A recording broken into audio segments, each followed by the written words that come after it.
नमस्कार। लोकतंत्र की इस विशेष पेशकश में जो ग्राउंड जीरो से आप तक लेकर आ रहे हैं, आपका बहुत बहुत स्वागत है। चुनावों से जुड़ी हुई हर खबर पर हमारी नजर है और आज जो दो बड़ी खबरें आपके सामने लेकर आ रहे हैं, क्योंकि आज हुआ बहुत कुछ, पंजाब से भी आपको बताएंगे क्या क्या हो रहा है, लेकिन दो बड़ी खबरें जो आज की हैं। एक सबसे बड़ी खबर यही कि मुलायम सिंह यादव की छोटी बहू अपर्णा यादव अब भारतीय जनता पार्टी में शामिल हो चुकी हैं। लाल टोपी को उन्होंने सलाम कहने के बाद अब जो भगवा उनका पूरा नया जो अवतार है वो अब सामने दिखाई पड़ेगा। लेकिन इसका चुनावों पे कितना फर्क पड़ने वाला है, ये बात जरूर है कि इसका नैरेटिव पे फर्क पड़ेगा, पर चुनाव पे कितना फर्क पड़ेगा ये देखना ही होगा। अपर्णा यादव लखनऊ कैंट सीट से चुनाव लड़ चुकी हैं, एक बार हार जरूर गई थी, लेकिन उनके लिए ये कोई पक्की रसीद नहीं है भारतीय जनता पार्टी में जाना, क्योंकि लखनऊ कैंट सीट की जो राह है वो काफ़ी मुश्किल होगी। बीजेपी में बहुत सारे दावेदार हैं, इसके बारे में आपको बताएंगे। साथ ही साथ जो आज दूसरी बड़ी खबर जिस पर हम बात करेंगे वो होगी एक बार फिर से पूर्वांचल की राजनीति की, क्योंकि अखिलेश यादव ने आज थोड़ा सवाल तो जो उनसे पूछा गया था कि कहाँ से चुनाव लड़ेंगे, आजमगढ़ से लड़ रहे हैं क्या, उसको थोड़ा टाल गए हैं। लेकिन अगर सूत्रों की माने तो अब योगी आदित्यनाथ के गोरखपुर में चुनावी दंगल में छलांग लगाने के बाद अखिलेश यादव भी लगता है चुनावी दंगल में वहीं से आजमगढ़ के एक विधानसभा से ही कूद लगाने की तैयारी में हैं। तो पूर्वांचल का पूरा जोर रहेगा उत्तर प्रदेश के चुनावों में। ये सब खबरें आपको बताएंगे। उससे पहले एक ब्रेकिंग न्यूज इस वक्त आपको बताते हैं जो पंजाब से जुड़ी हुई है।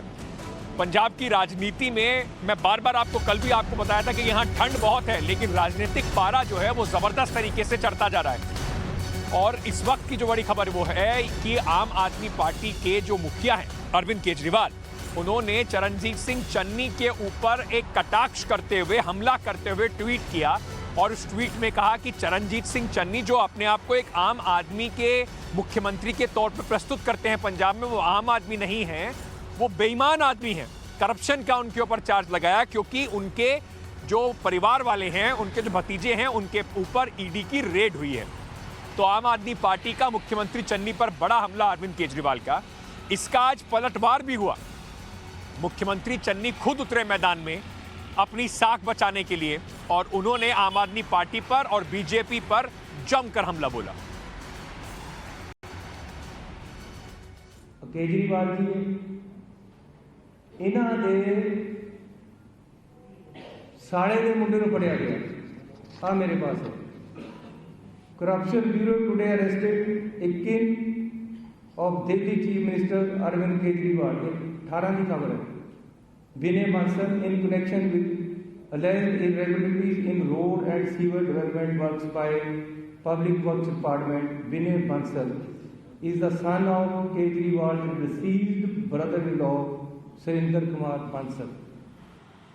तो अब पंजाब की जो राजनीति है उसमें करप्शन का मुद्दा एक बड़े तरीके से उठ रहा है। मुख्यमंत्री के ऊपर सीधा हमला हो रहा है, मुख्यमंत्री उसका जवाब दे रहे हैं। पंजाब से जुड़ी हुई खबरें आप तक लाते रहेंगे, लेकिन उससे पहले, क्योंकि आज राजनीति की सबसे बड़ी खबर उत्तर प्रदेश से थी, राजनीति में जो दिखता है वो होता नहीं है और उससे भी कहीं ज़्यादा पर्दे के पीछे हो रहा होता है। और जैसे अंग्रेजी में कहते हैं कि politics is all about perception. Perception की लड़ाई जो है वो सबसे बड़ी लड़ाई है राजनीति में। तो अभी तक जो उत्तर प्रदेश में नैरेटिव चल रहा था कि देखिए ओबीसी समाज से सारे लोग कूद के बीजेपी को छोड़ के समाजवादी पार्टी में जा रहे हैं, उस नैरेटिव को तोड़ने के लिए आज बीजेपी ने भी एक ट्रम्प कार्ड खेल दिया, मुलायम सिंह यादव की छोटी बहू को पार्टी ज्वाइन कराकर। उसके बाद दोनों तरफ से वार पलटवार का सिलसिला चालू। जब आपने बीजेपी ज्वाइन किया तो आपने मुलायम सिंह जी से आशीर्वाद लिया होगा, क्या उनका आशीर्वाद आपके साथ है? बिल्कुल है, उनका आशीर्वाद मेरे साथ है।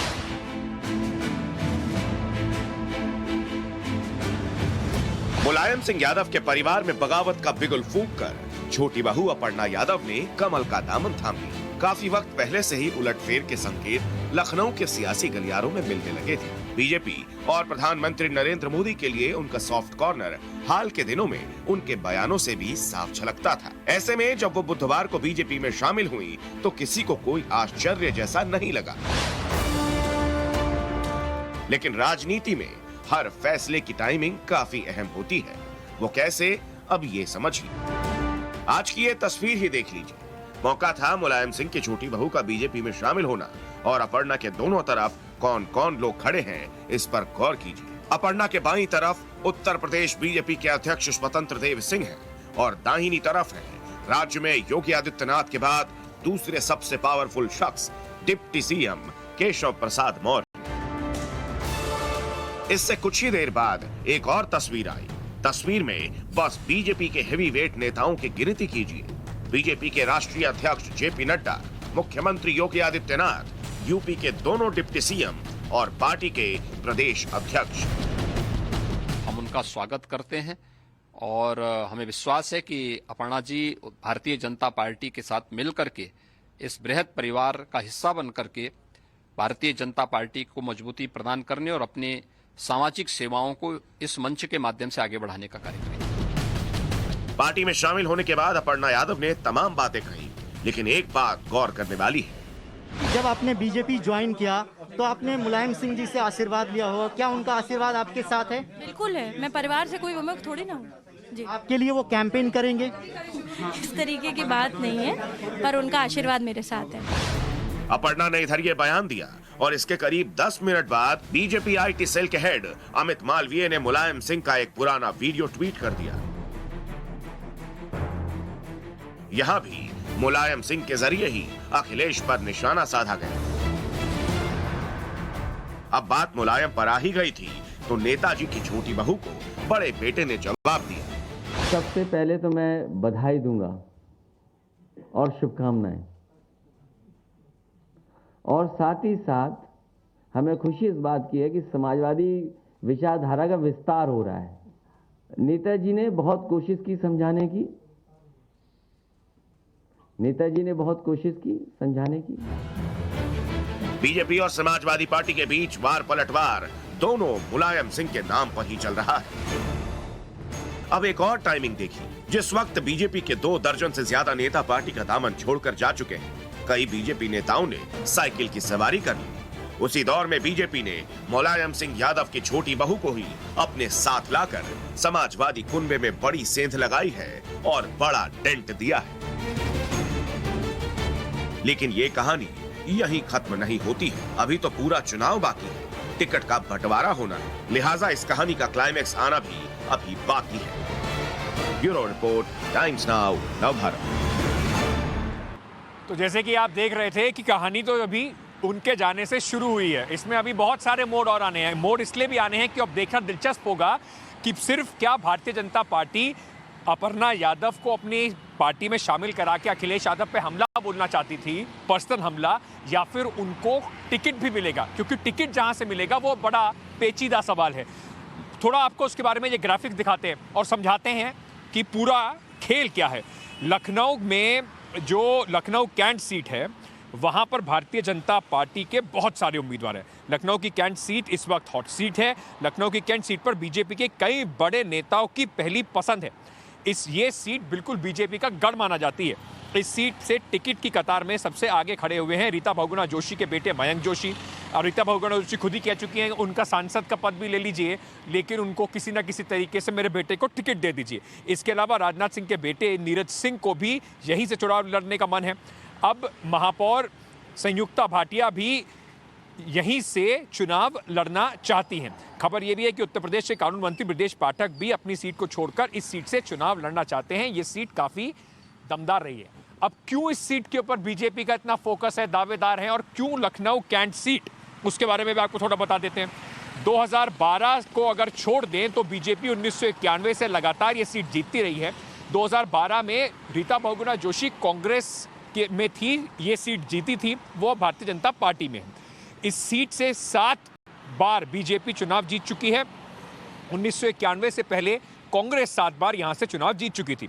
करीब 3,65,000 मतदाताओं की इस सीट पर 1.5 लाख मतदाता ब्राह्मण हैं, जो कि कुल मतदाताओं का 45% हैं। ब्राह्मण मतदाता अब तक अभी तो कम से कम बीजेपी का साथ देते हुए अभी तक दिखाई पड़ रहे थे। अब अपर्णा यादव क्योंकि वहां पहुंच गई हैं तो उनकी पास्ट परफॉर्मेंस के बारे में आपको फटाफट बता देते हैं कि बीजेपी के जो कई सारे नेता, 2012 की अगर बात करें तो उनका प्रदर्शन आप देखिए। रीता बहुगुणा जोशी को वहां पर 51% वोट मिले थे। दूसरे नंबर पे अपर्णा यादव रही थी, उनको 33% वोट मिले थे। यानी कि दूसरे नंबर के कैंडिडेट को इतने सारा वोट शायद ही और किसी सीट पे मिला हो, तो इस वजह से उनको भी लगता है अपर्णा यादव को कि उनका जो है वहाँ पर पूरा जो उनकी दावेदारी है वो काफ़ी मजबूत है। इसी सीट पर मेरे सहयोगी लखनऊ कैंट में पहुंचे लोगों का मन जानने के लिए आदर्श कि किसको वहां से, अब अपर्णा यादव को आने के बाद कोई पेचीदगी है या लोगों को कौन लगता है कि किसको वहां से टिकट मिलना चाहिए। इस वक्त हम लखनऊ की कैंट विधानसभा सीट पर मौजूद हैं और यकीन मानिए जिस तरीके से ये अलाव जल रहा है, जितनी गर्मी इस आग में है, उस वक्त चुनावी राजनीति में कैंट सीट को लेकर भी उतनी ही गर्मी बनी हुई है। हर कोई इस सीट से अपना दावा ठोक रहा है। कैंट सीट आखिर किस व्यक्ति को अपने चुनाव में अपना उम्मीदवार, अपना नेता मानती है, ये समझने के लिए तमाम लोग मौजूद हैं। कौन है आप लोगों का नेता? आप लोग किसको चाहते हैं? हम लोग तो मयंक को चाहते हैं क्योंकि इनकी माताजी ने इतने काम किए हैं कैंट में। अगर वो निर्दलीय लड़ेंगी तो उनको हराने वाला कोई नहीं, और उसके सिवा ये सीट किसी को भी दे, बीजेपी के सिंबल पर भला कोई वोट देते, लेकिन अपर्णा जी का कोई यहाँ से महत्व नहीं है। कोई भी मान लीजिए मयंक जोशी या किसी और को टिकट ना मिला तो कौन लड़ेगा? क्या नाम है आपका? ये तो हमारी कांग्रेस, क्या नाम, कांग्रेस तय करेगी। आप कांग्रेस से हैं? जी हाँ। तो कांग्रेस से कौन जीत रहा है? आप देखिए कौन खड़ा है, अभी तो हमको कंफर्म भी नहीं, मैं तो अभी आया हूँ। क्या लगता है अपर्णा यादव अगर यहाँ आती हैं या कोई और? यादव का कोई अस्तित्व नहीं है। जो मयंक जी हैं, उनकी माता जी ने वास्तविक में, हम भी यहाँ करीब 30 सालों से रह रहा हूँ, तब से लेकर के अब तक का उनके काफ़ी कारनामे और कार्य देखे हैं। भैया यहाँ से तो अपर्णा यादव नहीं जीत पाएंगी। अपर्णा यादव नहीं जीत पाएंगे? नहीं जीत पाएंगी। और बैंक अग्रवाल लड़ेंगे तो जीत पाएंगे। अपर्णा जी ने तो अपना घर ही छोड़ दिया। हाँ। अब घर से वो बाहर निकल के किसको संभालेंगी? अपना घर छोड़, सपाई हैं क्या आप? सही सी बताइए। कौन? हम? हाँ सपाई हैं। यहाँ पर इनका समर्थन रीता बहुगुणा जोशी के लिए है। ये लोग कुछ और बातें कर रहे हैं, वहीं तो ये समाजवादी पार्टी के कार्यकर्ता हैं और नाराजगी भी है कि अपर्णा यादव ने अपना घर छोड़ दिया है।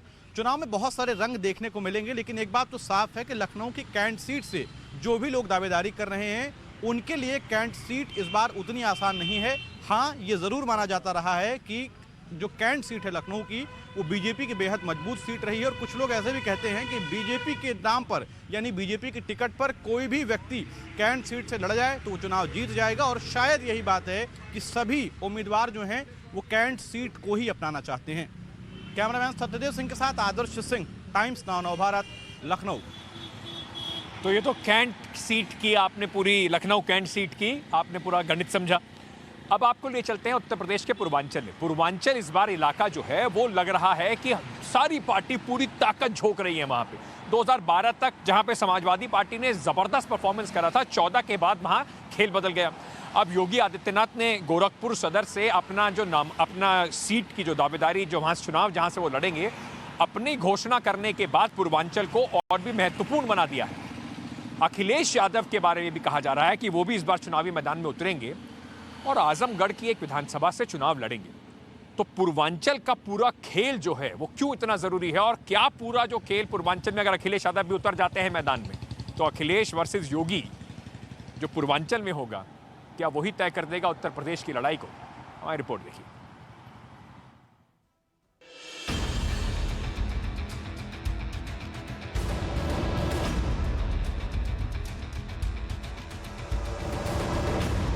पीएम मोदी पहले से ही बनारस के सांसद हैं, गोरखपुर में सीएम योगी और अब आजमगढ़ में अखिलेश के चुनाव लड़ने की सुगबुगाहट है। यूपी चुनाव का खेल दिलचस्प होता जा रहा है।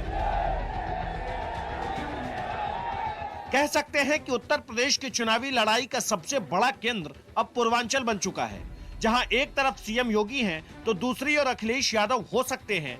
एक गोरखपुर से चुनावी मैदान में और दूसरी तरफ आजमगढ़ के गोपालपुर से चुनाव लड़ने की तैयारी में अखिलेश यादव भी हैं। पूर्वांचल की लड़ाई इसलिए भी अहम है क्योंकि जो पूर्वांचल की 102 सीटों पर जीत का असर रखेगा, उसके लिए लखनऊ का रास्ता बहुत आसान हो जाएगा। और इसी राह को आसान करने के लिए दोनों दल के दो बड़े चेहरों ने अपने लिए पूर्वांचल को चुना है, जिसका मतलब है कि ये लड़ाई भले ही गोरखपुर वर्सेज आजमगढ़ की हो, लेकिन इसका असर पूरे यूपी चुनाव पर पड़ेगा। उत्तर प्रदेश में आखिरी बार मुलायम सिंह यादव ने सीधे विधायक का चुनाव लड़कर मुख्यमंत्री की कुर्सी तक पहुंचे थे। उसके बाद से लेकर अब तक सभी नेता एमएलसी बनकर ही मुख्यमंत्री बन रहे हैं, लेकिन इस बार सीएम योगी ने चैलेंज दिया और अखिलेश ने खुलकर कबूल कर लिया। मतलब दोनों चुनाव लड़ेंगे, दोनों की चाह लखनऊ है, लेकिन रास्ता वाया पूर्वांचल है और इन दोनों में से कोई एक ही सीएम बनेगा।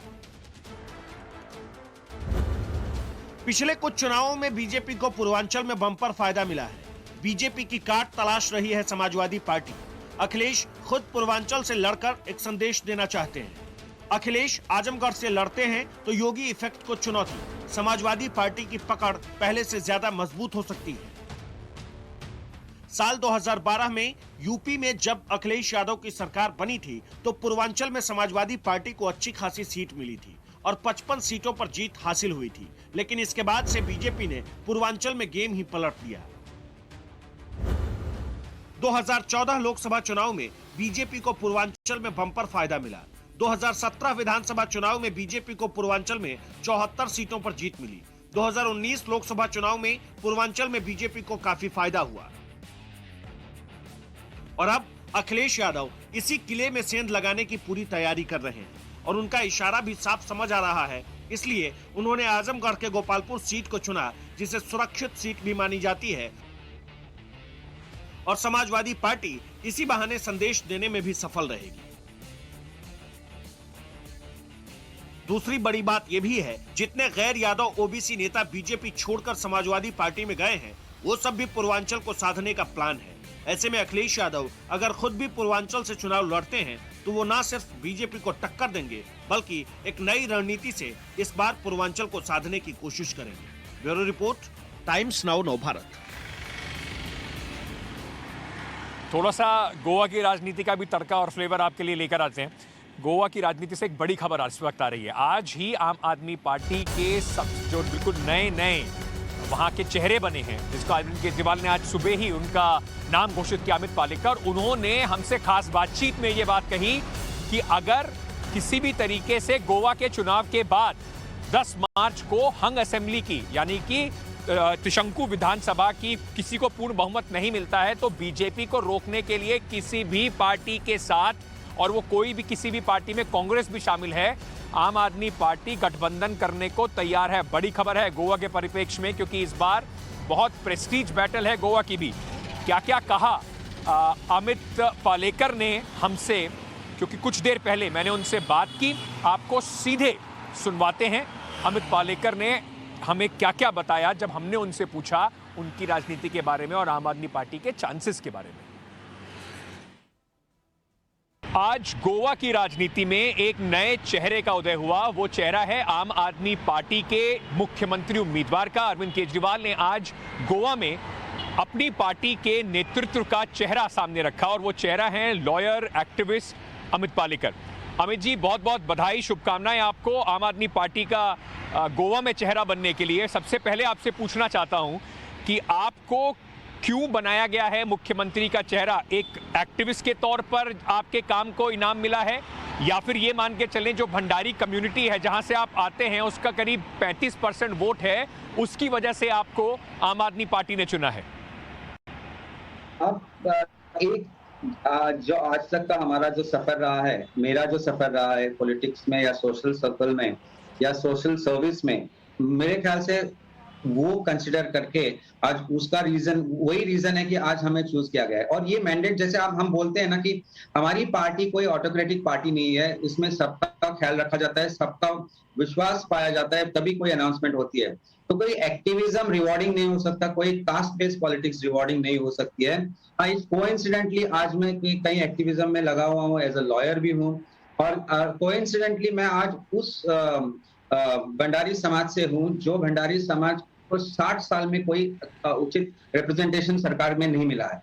तो एक चांस की बात है कि एक अदर बैकवर्ड क्लास कम्युनिटी से आज कोई उभर के आया है और कोइंसिडेंटली उस क्लास का मैं एक पार्ट हूँ, और आज वो अपॉर्चुनिटी मिलती है, तो मुझे नहीं लगता कि उसकी वजह से कोई रिवॉर्ड दिया जा रहा है। जी अमित जी, क्योंकि ये सवाल इसलिए उठता है क्योंकि कहीं ना कहीं गोवा में थोड़ा सा देखा जा रहा है कि हिंदुओं का झुकाव शायद बीजेपी की तरफ से थोड़ा है, और जो साउथ गोवा की पॉलिटिक्स की अगर बात करें तो क्रिश्चियंस ट्रेडिशनली कांग्रेस को सपोर्ट करते रहे हैं। तो आम आदमी पार्टी ओबीसी में, जैसे आपने बताया भंडारी कम्युनिटी एक ओबीसी कम्युनिटी से आप आते हैं, उसको एक वोट बैंक बनाकर कोशिश कर रही है गोवा में सत्ता में आने की। आज तक गोवा में पहले से वोट बैंक पॉलिटिक्स होती आ रही है, पोलराइजेशन करा के ये वोटिंग होती आ रही है, बट ये बदल रहा है। आज गोवा दूसरी नजरिए से देख रहा है कि कोई पढ़ा लिखा उम्मीदवार है जो आज गोवा के लिए विजन बना सकता है, कोई ऐसा जो कैंडिडेट है जो जानता है कि गोवा की पल्स क्या है, आज उनके लिए वो वोट करेंगे। ना कि वो कोई हिंदू है तो कांग्रेस के, बीजेपी के लिए, क्रिश्चियन है तो कांग्रेस के लिए। ऐसा होता नहीं है, होना नहीं चाहिए। और आज से मुझे नहीं लगता, आज गोवा का जो वोटर है बहुत इंटेलिजेंट है, आज वो जान चुका है कि ये दोनों party have taken them for a ride, और ये बंद होना चाहिए। और ये बदलाव आपको दिख रहा है। आज एक विकल्प के रूप में आप देखोगे तो आम आदमी पार्टी सबसे बड़ी पार्टी उभर के आ रही है। वो आपको, मैं बीजेपी का विकल्प नहीं कहता हूँ, ना कांग्रेस का विकल्प कहता हूँ, मैं विकल्प कहता हूँ करप्शन के अगेंस्ट। दोनों पार्टियों ने कहीं ना कहीं जाके करप्शन करा है, तो करप्शन के अगेंस्ट का विकल्प एक ही है, वो है आम आदमी पार्टी, जो एक ईमानदार पार्टी के रूप में उभर रही है, जो पार्टी इस तरीके से उभर है कि गोवा का विजन लेके चले। लेकिन गोवा में इस वक्त जो बहुत सारे लग रहा है कि बहुत सारे कंटेंडर्स हैं पावर के। आम आदमी पार्टी एक तरफ खड़ी हुई है, उस साइड से टीएमसी ने भी वहां पर अपने पैर पसारने की कोशिश करी है। छोटी पार्टीज बहुत सारी हैं, एनसीपी, शिवसेना भी साथ में मिलकर चुनाव लड़ रही हैं, और कांग्रेस तो वहां पर पहले से ही है। तो आपको नहीं लगता इससे बीजेपी को फायदा होगा? बहुत सारे लोग कोशिश कर रहे हैं सरकार के खिलाफ का जो वोट है उसको हासिल करने की। बिल्कुल नहीं है। आज एज अ स्ट्रॉन्ग कंटेंडर आप देखते हो तो आम आदमी party is the only option जो लोगों के सामने आया है। आप टीएमसी की बात करते हो तो 2 महीने आके यहाँ पे इलेक्शन नहीं लड़ सकते हैं, और लड़ पाएंगे भी नहीं। और आपने देखा होगा कि टीएमसी का 2 महीने का जर्नी है। उन्होंने जो एमएलए जो पिछले सरकार में थे या कहीं थे, उनको उठा के अपने पार्टी में ले लिया था, उनके छोड़ के वो चले गए आज। तो उनको पता है कि ये जो 2 महीने का खेल था वो खत्म हो चुका है। तो TMC is not at all a contender as far as Goa politics is concern. आप सीरियस कंटेंडर आज मानते हो तो आम आदमी पार्टी, क्योंकि उनकी सरकार आने वाली है, और ये वेव जो है, ये परिवर्तन है, वो बदलाव जो है आज लोगों के प्यार में दिख रहा है। नए आए हैं, आप भी ऐसे बहुत पुराने खिलाड़ी तो है नहीं राजनीति के। पिछले साल हाल ही में आपने पॉलिटिक्स भी ज्वाइन करी, आम आदमी पार्टी भी ज्वाइन करी। हमने हार्डकोर पॉलिटिक्स नहीं करा, लेकिन 25 साल से हमने डिफरेंट अलग अलग जो हमारी कॉन्स्टिट्यूएंसी से जीतते हैं उनके लिए काम करा है। मैंने कभी सोचा नहीं था कि मैं हार्डकोर पॉलिटिक्स में उतरूंगा, लेकिन मैंने 6 इलेक्शंस देखे नियरली, और देखा है कि आज का गोवा का इलेक्टोरेट कैसे करता है। तो it is not that I am not aware of, मेरे खून में पॉलिटिक्स है। मेरी माँ 25 साल बीजेपी के साथ काम किया, उनकी एक खंदा कार्यकर्ता थी, वो 25 साल दिए अपने लाइफ के उन्होंने बीजेपी को। लेकिन ना बीजेपी ने, ना किसी ने मुड़ के हमारी कॉन्स्टिट्यूएंसी की तरफ देखा। हमारा सिर्फ एक ही विश्वास था इस पार्टी के ऊपर कि ये कुछ डेवलपमेंट करेंगे। आज हम कनेक्ट नहीं कर पाते, कोई भी कांग्रेस से हो या बीजेपी से हो उनको, क्योंकि ये बात तय हो चुकी है कि इनका बस एक ही मोटिव होता है, सेल्फिश मोटिव, करप्शन। और यही में 2 डेकेड से हम कांग्रेस और बीजेपी का यही देखते आ रहे हैं जो गोवा में चल रहा है। गोवा की राजनीति करप्ट हो चुकी है, बिल्कुल करप्ट हो चुकी है, वही चेंज करना है। अमित जी, अगर चुनाव के बाद खिचड़ी बनती है और उस खिचड़ी में कहीं ना कहीं ऐसा निकल के आता है कि आप या कांग्रेस पार्टी अगर साथ आए तो बीजेपी को रोका जा सकता है, तो क्या आप उस अलायंस के लिए खुले होंगे? मैं आपको एक आज बड़े कन्विक्शन से एक बात कहता हूं कि आम आदमी पार्टी की सरकार बनेगी, बनकर रहेगी। अगर किसी वजह से बाय चांस अगर कुछ इधर उधर हो भी जाए, तो एक बात मैं आपसे कहना चाहूंगा कि बीजेपी के साथ कभी गठबंधन हो नहीं सकता और होगा भी नहीं। आज वो एकदम करप्ट पार्टी है। जिस तरीके से करप्शन का जो उन्होंने शिखर, मतलब मेरे ख्याल से माउंट एवरेस्ट से भी ऊपर पहुंच गए वो अपने करप्शन के पूरे गेम में। और आज गोवा अगर पूरा मैंडेट देगा, वो मेरे ख्याल से आम आदमी पार्टी को ही देगा। बाई चांस कुछ जरूरत पड़ती है तो कोई भी नॉन बीजेपी पार्टी के साथ में एक मैंने सुना नहीं, आपने क्या कहा? मैंने कहा कि अगर नहीं दिया तो आप कांग्रेस के साथ अलायंस के लिए ऑप्शन आपके पास खुला हर एक ऑप्शन ओपन रहेगा, जो करप्शन के अगेंस्ट रहेगा और बीजेपी के अगेंस्ट रहेगा, जो बीजेपी की करप्ट सरकार है उसके अगेंस्ट रहेगा। हर एक ऑप्शन, वो विकल्प हमारे पास अगर है उसे जरूर आजमाएंगे। लेकिन एक बात तय है कि करप्शन को हटाना है, यही नारा लेके आगे जाना है और करप्शन को हटा के रहेंगे, ये वादा है। अब पता तो 10 मार्च को ही चलेगा कि किसके साथ क्या होने वाला है। गोवा में जो खिचड़ी बन रही है उसका काफ़ी इंटरेस्टिंग सिचुएशन गोवा में ज़रूर बन रही है, लेकिन ये बोलकर कि कांग्रेस के साथ भी विकल्प खुला हुआ है, एक नया आयाम जोड़ दिया है गोवा के चुनाव के लिए। छोटा सा ब्रेक ले रहे हैं इस वक्त, वापस आ रहे हैं। चुनावों से जुड़ी हुई खबरों का सिलसिला लोकतंत्र पर जारी है।